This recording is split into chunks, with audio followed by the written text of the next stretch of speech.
इसकी शुरुआत में यूजिन फूलों की दुकान पर होता है और अपने मन में कहता है, यह फूल तो दिखने में सच में बहुत अच्छे हैं। और इसके बाद दुकान की मालकिन से कहता है, एक्सक्यूज मी, यह फूल कितने के हैं? तब वह कहती है, देखो यहाँ कौन है, यह तो हमारे यंग मास्टर हैं। कहीं ऐसा तो नहीं कि हमारे यंग मास्टर की कोई गर्लफ्रेंड है? तब यूजिन शर्माते हुए कहता है, ऐसी कोई बात नहीं, मैं तो यहाँ अपने दोस्तों से मिलने जा रहा हूँ जो इस समय हॉस्पिटल में हैं। तब वह फूल वाली कहती है, क्या यह वही दोनों ट्विन यंग मास्टर्स हैं? हाँ, मैंने भी कुछ दिन पहले सुना था कि कुछ यंग मास्टर डेमोनिक बीस्ट को मारने गए थे। तब यूजिन कहता है, क्या तुम्हें भी इसके बारे में पता है? तब वह फूल वाली कहती है, बेशक, मैंने भी बहादुर यंग मास्टर्स की कहानी सुनी है, बल्कि यह कहानी तो शहर में बहुत तेजी से फैल चुकी है। यह सुनकर यूजिन घबराते हुए अपने मन में कहता है, मैं तो इसके बारे में भूल ही गया था। तभी फूल वाली यूजिन को फूल देते हुए कहती है, यह मेरी तरफ से यंग मास्टर को एक गिफ्ट है। इसके बाद यूजिन इन फूलों को लेकर वहां से जाने लगता है और फिर रास्ते में उसे बहुत सारे लोग रोककर ढेर सारे गिफ्ट भी देते हैं। तब यूजिन कहता है, मैं और सारे गिफ्ट नहीं ले जा सकता। इसके बाद हमें हॉस्पिटल का सीन दिखाया जाता है जहां यूजिन उन गिफ्ट्स को नीचे रख देता है। तब वो ट्विंस में से एक कहता है, यह सब क्या है? तब यूजिन कहता है, मैं मार्केट से फूल लेने गया था, वहीं पर लोगों ने यह सब गिफ्ट के तौर पर दिया है। तब वह लड़का कहता है, मुझे इससे फर्क नहीं पड़ता है। इसके बाद वह उन फूलों को देखते हुए कहता है, शायद उन लोगों को लगता है यह हमारी पहली बैटल थी, क्योंकि फेलिविया वॉरियर्स को उनकी पहली बैटल पर अक्सर फूल दिए जाते हैं। तब यूजिन शॉक होते हुए कहता है, मुझे माफ करना, मुझे इसके बारे में नहीं पता था, इसलिए मैंने इन्हें सबको अकेले ही ले लिया। तब वह लड़का जवाब देते हुए कहता है, कोई बात नहीं, वैसे भी मुझे इन सब चीजों से कोई फर्क नहीं पड़ता है। और अपने बारे में बताओ, क्या तुम ठीक हो? तुम्हें तो बहुत चोट लगी थी,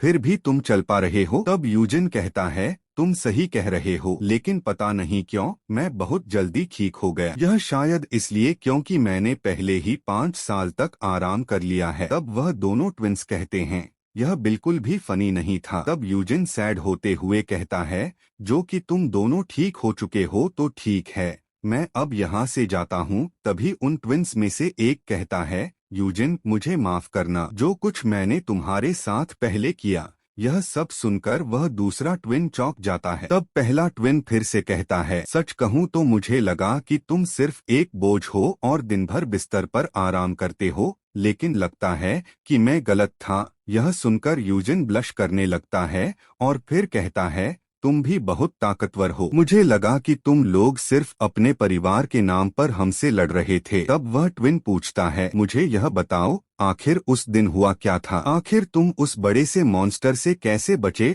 तब यूजिन कहता है, कुछ खास नहीं, वह मॉन्स्टर पूरी तरह से नहीं बना था, इसलिए कुछ समय बाद वह खुद ही नीचे गिर गया। इसके बाद अपने मन में कहता है, मेरे अंकल ने यही कहानी बताने के लिए कहा था और यही ठीक होगा कि यह बात कोई भी न जाने। इसके बाद वह ट्विंस कहते हैं, शायद तुम सही कह रहे हो। फिर यूजिन उन्हें फूलों का गुलदस्ता दे देता है। तब वह उसे थैंक यू कहते हैं। इसके बाद यूजिन हंसते हुए अपने मन में कहता है, मैं वही कर रहा हूँ जो एक दोस्त करता है। इसके बाद हमें बताया जाता है, डोमेन के लोग खुशी खुशी उन वॉरियर्स को आशीर्वाद देते हैं जो उनकी भूमि की रक्षा करते हैं और बदले में वे योद्धा अबिस से लोगों को बचाते हैं। इसी वजह से फेलिविया फैमिली फ्रंटलाइन में अबिस से लड़ती है और शांति बनाए रखती है। इस नजरिए से देखने पर मैं समझ सकता हूँ कि क्यों फैमिली के लोग अंकल और मुझसे हमेशा नाखुश क्यों रहते हैं। यदि फैमिली के लोग ऐसे ही फैमिली से चले जाएंगे तो फैमिली बिखर जाएगी। हालांकि इसका मतलब ये नहीं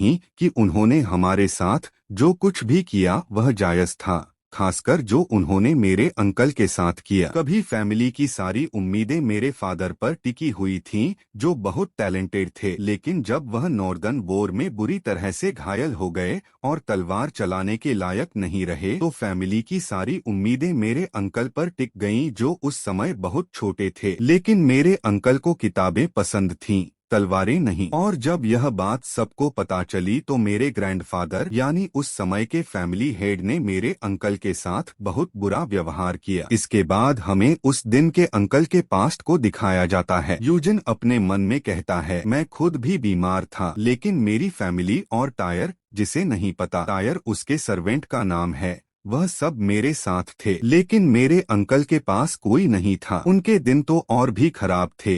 इसके बाद दिखाया जाता है कि उस दिन वह अपने अंकल के साथ बैठा होता है और अपने मन में कहता है, अंकल के साथ इतना कुछ होने के बाद भी उन्होंने हार नहीं मानी और एक डॉक्टर बन गए हैं। यहाँ तक कि वह मुझे बताने के लिए कुछ खतरनाक जगह पर पहुँच गए हैं, जबकि उन्हें अच्छे से तलवारबाजी भी नहीं आती। इस पूरे समय यूजिन अपने अंकल को घूर रहा होता है। तब उसके अंकल कहते हैं, यूजिन तुम मुझे घूर क्यों रहे हो, क्या तुम्हें कुछ कहना है? तब यूजिन कहता है, अंकल मैं आपकी तरह बनना चाहता हूँ। तब उसके अंकल अपने मन में कहते हैं, यूजिन अगर तुम भी मेरी तरह बन गए तो यह बहुत बुरा होगा। इसके बाद सीन कट होता है और दिखाया जाता है कि एडेयर एक इंसान से कहता है, तुम सच में जानते हो कि किसी को शर्मिंदा कैसे किया जाता है? तब वह आदमी कहता है, भूल जाओ इसे और यह बताओ तुम्हारी हालत कैसी है? तब एडेयर कहता है, मेरी हालत कुछ अच्छी नहीं है। मेरा बहुत सारा खून बह चुका है और स्पीड में भी 20% की कमी हो गई है। फिर भी बहुत अच्छा है,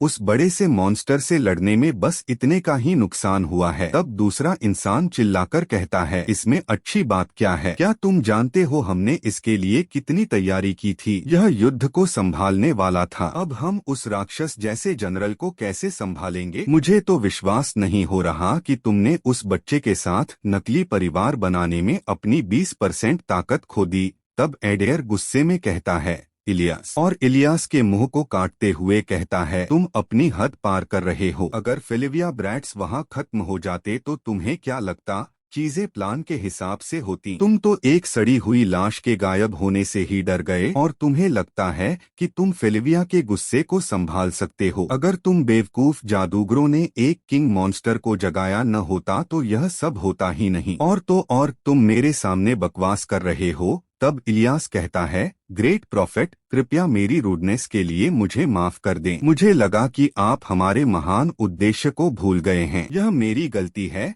मैं अपनी सजा के लिए तैयार हूँ। लेकिन हम वो नहीं थे जिन्होंने अबिस किंग को दोबारा जिंदा किया। हम तो बहुत मुश्किल से वे सैक्रिफाइस की डेडलाइन को पूरा कर पाए। तब एडियर कहता है, तुम जादूगरों की हरकतें हमेशा ऐसी ही होती हैं, लेकिन हमारा प्लान नहीं रुकेगा। फैमिली हेड यानी हिंदाल फिलिविया को मैं खुद मारूंगा। यह सुनकर इलियास बहुत खुश हो जाता है। फिर सीन शिफ्ट होता है और यूजिन को दिखाया जाता है जो प्रैक्टिस कर रहा होता है। इसके बाद आई ऑफ फिलिविया का उपयोग करके एक अटैक करता है जिसका नाम होता है 4 स्ट्रिंग का। फिर अपने टीचर से कहता है, यह कैसा था? टीचर, आपने मुझे जैसा सिखाया था यह उससे अलग लग रहा था, लेकिन मैंने जादू करना सीख लिया। यह सुनकर टीचर डर जाती हैं और कहती हैं, अब यह क्या चीज है? फिलहाल ये वीडियो यहीं पर खत्म होती है। अगर वीडियो अच्छी लगे तो वीडियो को लाइक करें, चैनल को सब्सक्राइब करें। मिलते हैं एक और नए वीडियो में, तब तक के लिए बाय बाय।